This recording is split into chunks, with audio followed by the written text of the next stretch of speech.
Welcome back to கிட்டு சமையல். இன்றைக்கி நம்ம ஒரு டேஸ்டியான சண்டே லஞ்சு நான் வெஜிடேரியன் ரெசிபி பார்க்கலாம்.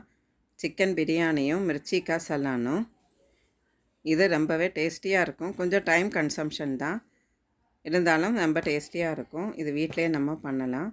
இதுக்கு தேவையான பொருள் பார்த்திங்கன்னா, பச்சை கடலை, அப்புறம் வெள்ளை எள்ளு, ஜீரகம், வெந்தயம், பூண்டு, சால்ட்டு, தனியாத்தூள், காஞ்ச மிளகாத்தூள், மஞ்சத்தூள், தேங்காய் ஒரு கப்பு திருகினது வேணும், பச்சை மிளகா, புளி தண்ணி வேணும், வெங்காயம் ஒரு கப்பு கட் பண்ணி எடுத்துக்கணும், கொத்தமல்லி, கருவேப்பிலை, இவ்வளவும் தேவை.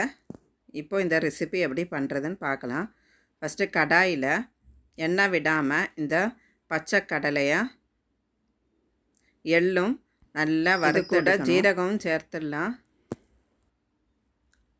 இதை கண்டினியூஸாக கிளறி கொடுத்து நல்லா வாசனை வர வரைக்கும் வறுத்து எடுத்துடணும். அதுக்கப்புறம் திருகி வச்சுக்கிற ஒரு கப்பு தேங்காயும் இது கூட கொட்டிடணும். இந்த தேங்காய் நல்லா சிவப்பாக ஆகிற வரைக்கும், நல்லா ப்ரௌனிஷ் ஆகிற வரைக்கும் வறுத்து எடுக்கணும். பச்சை மிளகா 2ஆக வகுத்து வச்சுக்கலாம். 6-7 பச்சை மிளகா எடுத்துக்கலாம். வெங்காயம் சின்னதாக சாப் பண்ணி வச்சுக்கணும். அப்புறம் அந்த தேங்காவை நல்லா ஆற விட்டு மிக்சியில் போட்டு நல்லா நைஸாக இது மாதிரி அரைச்சி எடுத்துடணும். தேங்காய் பேஸ்ட்டை தனியாக வச்சிடலாம்.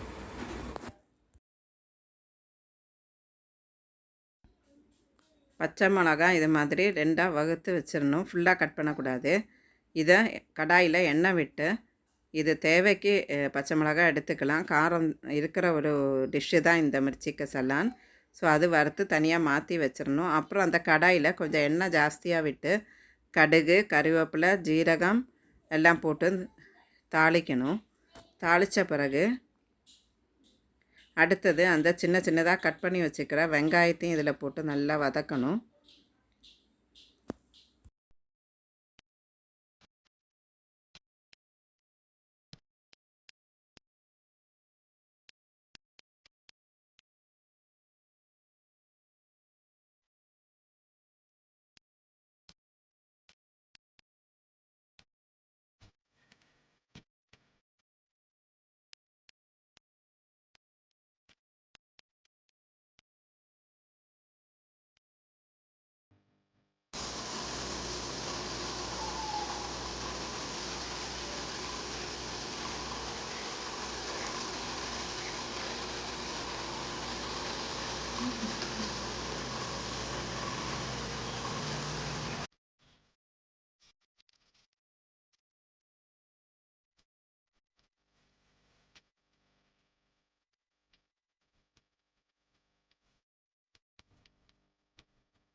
வெங்காயம் ரொம்ப நிதானமாக இந்த மாதிரி வதக்கணும். நல்லா கலர் சேஞ்ச் பண்ணணும். அதுக்கப்புறம் ஒரு 2 டேபிள் ஸ்பூனுக்கு உப்பு போட்டுடலாம். போட்டு திருப்பி நல்லா கிளறி கொடுக்கணும். அதுக்கப்புறம் ஒரு ஸ்பூன் மஞ்சத்தூள், காஞ்ச மிளகாத்தூள் இது எல்லாமே சேர்த்துக்கணும்.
இப்போது இந்த வெங்காயம் அந்த மசாலா எல்லாம் நல்லா வதங்கிடுச்சு.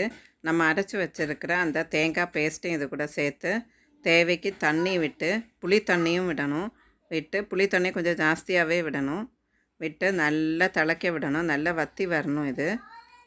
ஸோ இப்போ இது கிளறிட்டு கொஞ்சம் புளி தண்ணியும் விட்டு தண்ணியும் விட்டுடலாம். தேவைக்கு உப்பும் சேர்த்துக்கணும்.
இந்த மிர்ச்சிக்காய் சலான் வந்து ரெடி ஆயிடுச்சு.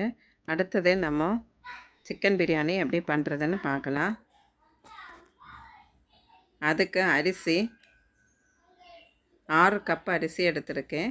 அது வந்து நல்லா வாஷ் பண்ணி கொஞ்ச நேரம் ஒரு மணி நேரம் தண்ணியில் போட்டு வச்சிடணும். அதுக்கப்புறம் ஒரு பெரிய பாத்திரத்தில் கொஞ்சம் புதினா, கொத்தமல்லி, கிராம்பு போட்டு திளைக்க வைக்கணும். நான் இட்லி பாத்திரம் எடுத்திருக்கேன். மற்ற எல்லா ஐட்டமும் கட் பண்ணி வச்சிடணும். கொத்தமல்லி, புதினா, அப்புறம் பச்சை மிளகா, தக்காளி, வெங்காயம் இதெல்லாமே இந்த மாதிரி மெலிசா நீட்டாக கட் பண்ணி வச்சிடணும். 4 வெங்காயம் 4 தக்காளி எடுத்திருக்கேன் 6 கப் அரிசிக்கு.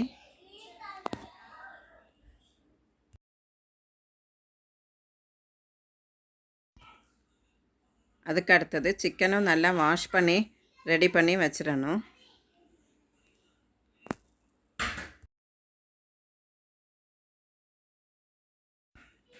அப்புறம் ஏலக்காய், பட்டை, கிராம்பு, கொஞ்சமாக மஞ்சத்தூள் அதுவும் எடுத்து வச்சிடலாம். நெய் கொஞ்சம் வேணும், எண்ணெயும் சேர்த்துக்கணும். அதுக்கப்புறம் காஞ்ச மிளகாத்தூள் ஒரு 4 ஸ்பூன் அளவுக்கு அதுவும் எடுத்து மாற்றி வச்சிடணும். இப்போது இது மாதிரி ஒரு நல்ல கனமான பாத்திரம் எடுத்து அதில் அந்த நெய்யை விட்டு கொஞ்சமாக எண்ணெயும் தேவைன்னா விட்டு சுட பண்ணிடலாம்.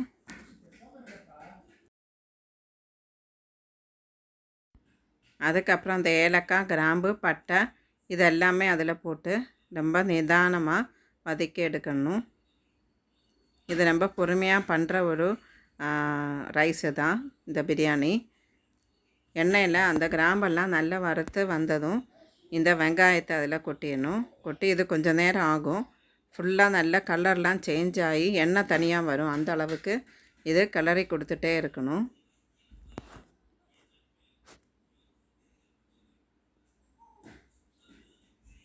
இப்போ ஓரளவுக்கு ரெடி ஆயிடுச்சு.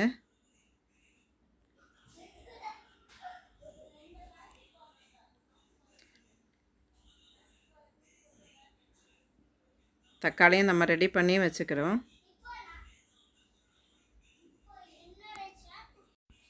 இந்த ஸ்டேஜில் நம்ம இஞ்சி பூண்டு பேஸ்ட்டு சேர்த்துடலாம்.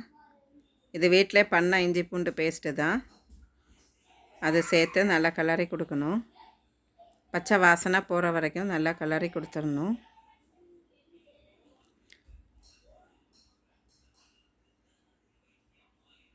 இஞ்சி பூண்டு பேஸ்ட்டு கொஞ்சம் ஜாஸ்தியாகவே சேர்க்கணும். அரிசி 6 கப்பு இருக்கிறதுனால இதை நல்லா அந்த பச்சை வாசனை போகணும் இஞ்சியோடது. அடுத்தது நல்லா கட்டியான தயிர் ஒரு 2 ஸ்பூன் சேர்த்துடலாம். இது மாதிரி நல்லா கட்டியாக இருக்கணும். சேர்த்து அதுவும் நல்லா கிளறி கொடுத்துடலாம்.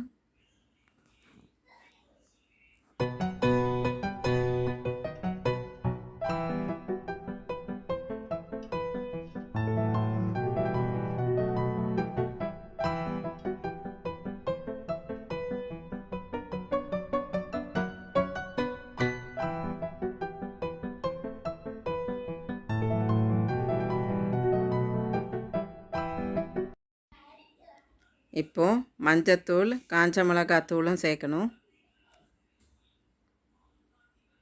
சேர்த்து இதுவும் நல்லா கிளறி கொடுக்கணும்.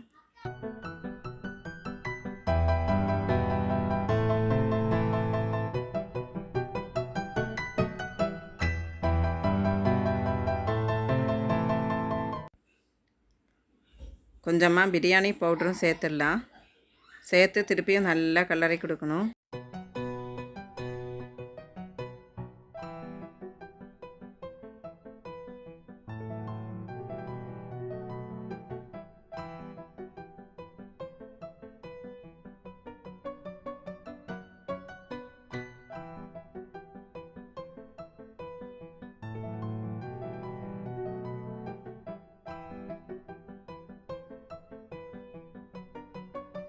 வதங்கிறதுக்கு டைம் ஆகும், வதங்கிட்டு இருக்கட்டும். அதுக்குள்ளே நம்ம அரிசி ரெடி பண்ணிடலாம். அந்த இட்லி பாத்திரத்தில் சுட பண்ண தண்ணியில் நம்ம ஊற வச்சுருக்கிற அரிசியை கொட்டி நல்லா கிளறி கொடுக்கணும். ஒரு 3-4 நிமிஷம் கிளறி கொடுத்துட்டு இதை ரொம்ப பத்திரமா ஒரு ஜல்லடையில் போட்டு நல்லா ஃபில்டர் பண்ணணும். நான் இந்த மாதிரி ஒரு பாத்திரம் எடுத்திருக்கேன். அதில் அந்த சுடு தண்ணியை தனியாக எடுத்துடணும். எடுத்து அரிசியை ரெடி பண்ணியாச்சு.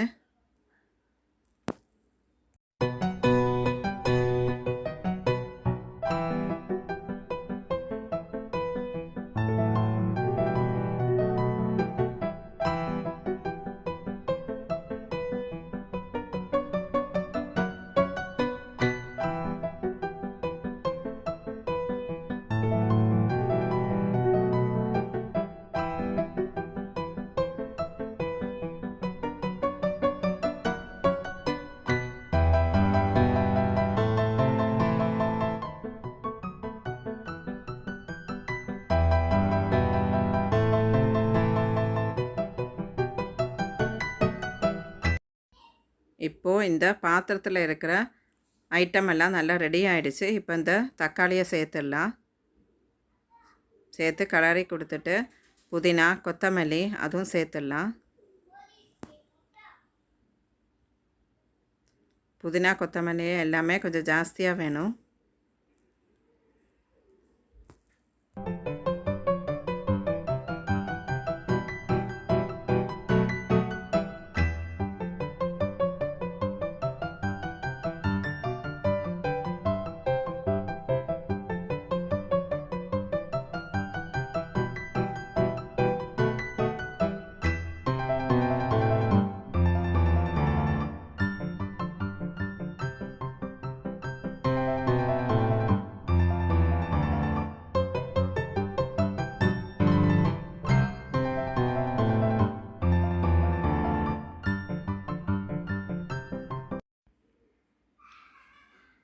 தேவைக்கு உப்பும் சேர்த்து அந்த சிக்கன் பீசஸும் இது கூட இப்போ சேர்த்துடலாம்.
இப்போ நல்லா கிளறி கொடுத்துட்டு கொஞ்சமாக கேசரி கலரும் மிக்ஸ் பண்ணி சேர்த்து ஒரு ஹாஃப் லைமும் ஜூஸு சேர்த்துறணும். அதுக்கப்புறம் அந்த ஒரு பெரிய லிட்டு வச்சு மூடிட்டு நம்ம இட்லி பாத்திரத்தில் எடுத்து வச்சுருந்த அந்த சுடு தண்ணியை அது மேலே வச்சிடணும்.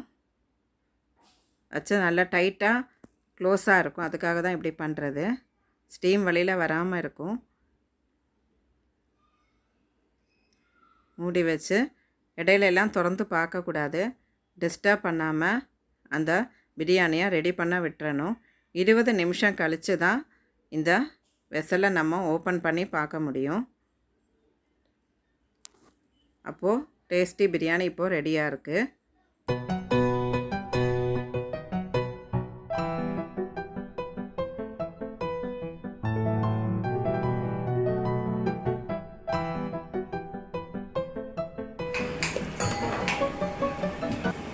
இந்த சிக்கன் பிரியாணியும் இந்த மிர்ச்சிக்கா சலனும் நல்ல combination. Chicken fry recipe already நான் போட்டிருக்கேன். அதனால் இந்த வீடியோவில் ரிப்பீட் பண்ணலை. இந்த ரெசிபி உங்களுக்கு பிடிச்சிருக்கும்னு நினைக்கிறேன். தேங்க்ஸ் ஃபார் வாட்சிங் this video. Please do like, share and subscribe கிட்டு சமையல்.